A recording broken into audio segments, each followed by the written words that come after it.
Welcome to the Learning Pines YouTube. We hope this video helps. In this video, I will explain how to make oat granola bars.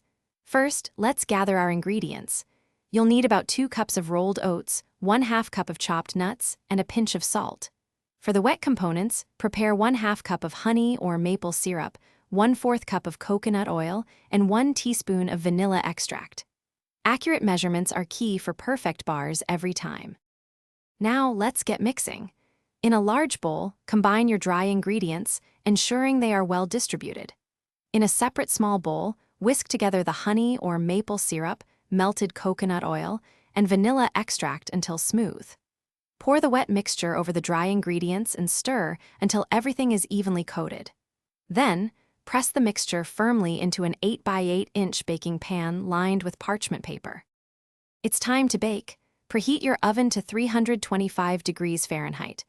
Bake the granola bars for about 20 to 25 minutes, or until the edges are golden brown.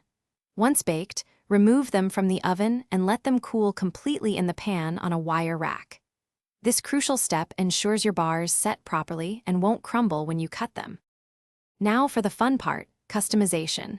Feel free to add 1/2 cup of dried cranberries, chocolate chips, or a pinch of cinnamon to your mixture before pressing. Once cooled, cut your granola bars into 12 equal pieces.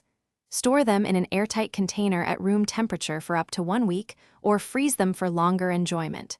Enjoy your delicious, homemade, and healthy snack. Thanks for watching.